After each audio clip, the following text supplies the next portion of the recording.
تو ناظرین، میں آپ کو اپنی کہانی سنا رہا تھا۔ اب ہماری کہانی پہنچتی ہے، میں اسکول میں داخل ہو گیا، مسلم ہائی اسکول ملتان، ایک مسلم charity school. Was not a madrasa but a Muslim charity school کا مطلب یہ تھا کہ پرائیویٹ اسکول تھا، چیریٹی پہ چلتا تھا، ڈونیشنز پہ چلتا تھا۔ اس کا بزنس ماڈل یہ تھا کہ ایک ایکسپینسو کے جی کلاس تھی جس میں مجھے داخلہ مل گیا تھا تیسری جماعت میں یا دوسری جماعت میں۔ وہاں کی فیس زیادہ تھی، اور باقی جو ہائی اسکول تھا اور ان کا ایک اور کے جی کا پارٹ تھا اردو میڈیم، وہاں پہ فیس نہ ہونے کے برابر تھی۔ یہ بزنس ماڈل کی بات میں نے اس لیے کی کہ ٹیکنالوجی کے ذریعے سے ہم بزنس ماڈل بھی ایجوکیشن کے چینج کر سکتے ہیں، اور غریب بچوں کو پڑھانے کے لیے وہ طریقے اختیار کر سکتے ہیں جو اس زمانے میں نہیں تھے، جس کا ہم بعد میں ذکر کریں گے۔ تو میرا داخلہ وہاں پہ ہو گیا۔ وہاں پہ تیسری جماعت میں مجھے اچھی طرح یاد ہے کہ اردو املا میرے لیے ایک مسئلہ بن گیا۔ اردو املا اب جب میں دیکھتا ہوں اتنے عرصے کے بعد تو مجھے سمجھ آتا ہے کہ اردو لکھنا یا عربی لکھنا واقعی ایک فن ہے۔ انگلش سے کہیں زیادہ مشکل ہے۔ آپ کو صرف یہ یاد نہیں رکھنا ہوتا کہ ایک لفظ میں کون کون سے الفابیٹس آ رہے ہیں، بلکہ ان کو ملانا کس طریقے سے ہے، ان کی شکلیں کیسے بنیں گی، یہ سب کچھ کرنا پڑتا تھا۔ تو ٹیچر نے بہت مجھے سمجھانے کی کوشش کی کہ بھئی تم ذرا املا اپنا ٹھیک کرو، لیکن وہ ٹھیک نہیں ہو سکا۔ تو پھر ایک دن انہوں نے میری مدر کو بلا کے کہا کہ بھئی یہ تو کام چل نہیں سکے گا، تو آپ ذرا اس کی خاص کوشش کریں، نہیں تو ہم اسکول سے نکال دیں گے اس کو۔ تو پھر میری مدر نے مجھے بٹھا کے ایک دن، مجھے یاد ہے، بہت اچھی طرح یاد ہے کہ انہوں نے مجھے بٹھا کے کہا کہ دیکھو یہ املا اتنا زیادہ مشکل کام نہیں ہے، تم ایک دفعہ یاد کر لو تمام الفاظ اور ان کے جوڑ کیسے بنتے ہیں، تو پھر تمہارے لیے یہ مسئلہ بہت آسان ہو جائے گا۔ اب ناظرین، یہ کہانی میں جو آپ کو سنا رہا ہوں، تو اب آپ یہ بھی سوچئے کہ اب ہمارے لیے اردو املا لکھنا ٹیکنالوجی کے ساتھ، یہ بھی کویسچن مارک کے طور پہ میں آپ سے کہہ رہا ہوں، یہ کتنا ضروری ہے بچوں کو پڑھانا۔ یہ بڑا بنیادی سوال ہے، یعنی کسی حد تک تو اردو املا ہمیں انہیں سکھانا چاہیے، لیکن کس حد تک ان کو اردو املا سکھانا چاہیے، اس لیے کہ کمپیوٹر ہماری ہیلپ کرنے کے لیے تیار ہے۔ اچھا خیر، تو میری امی نے میری تیاری کروائی اردو املا کی، اور اس سبق کے تمام الفاظ میں اچھی طرح سے لکھنا جان گیا۔ تو میں نے سوچا کہ آج تو بھئی ہمارا بہت اچھا دن گزرے گا، اور اسکول میں ہماری جو مس ہیں بہت تعریف کریں گی املا کی۔ اچھا، وہ جو سبق تھا وہ رسول خدا کے بارے میں تھا، ان کی زندگی کے بارے میں تھا۔ تو میری امی نے کہا کہ جب تم رسول خدا کا نام لکھو تو آگے صلی اللہ علیہ وآلہ وسلم بھی لکھتے ہیں، تو اس پہ ایک سواد ڈال دینا، اس لیے کہ میری مدر کو یہ پتا تھا کہ یہ صلی اللہ علیہ وآلہ وسلم اگر انہوں نے مجھ سے لکھوانے کی کوشش کی املا میں، یہ ایک ایسا سینٹنس ہے جس کا اردو سے کوئی تعلق نہیں، عربی کا ہے، میکس نو سینس، ایک اردو پڑھنے والے کے لیے ڈزنٹ میک سینس، تو پھر یہ بالکل ہی بھاگ جائے گا پڑھنے سے۔ تو میں نے کہا ٹھیک ہے، میں سواد ڈال دوں گا اس کے اوپر۔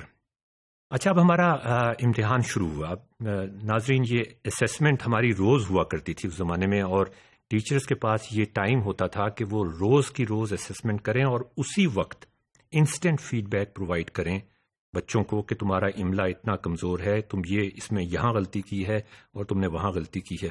یہ جب ہی ممکن تھا جب ٹیچر بہت موٹیویٹڈ ہوں اور اسٹوڈنٹس کی تعداد بہت کم ہو، 25 یا 30 سے زیادہ اسٹوڈنٹس نہ ہوں۔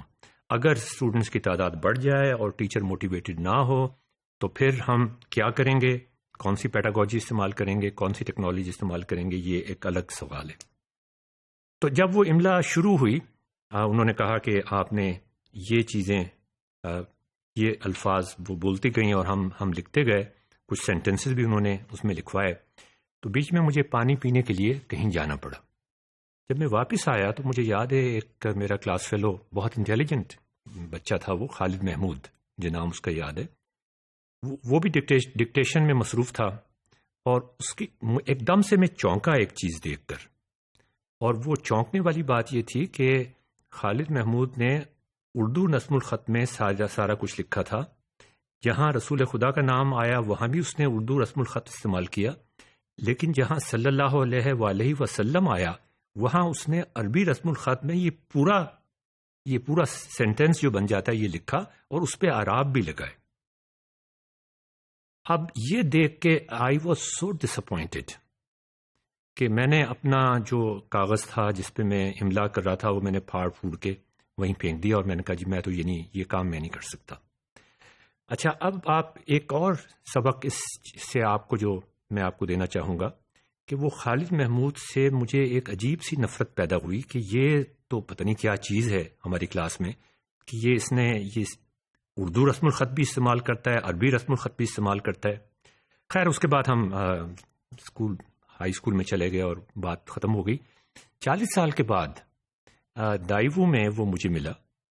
جب وہ نیچے اتر رہا تھا تو میں نے کہا کہ خالد محمود؟ تو اس نے کہا ہاں جی میں خالد محمود ہوں. میں نے کہا مسلم ہائی اسکول؟ کہنے کہا ہاں جی بالکل مسلم ہائی اسکول. تو اس پر میں نے اس سے یہ کہا کہ تم نے مجھے نہیں پہچانا؟ تو کہتا ہے میں نے تو بالکل تمہیں نہیں پہچانا.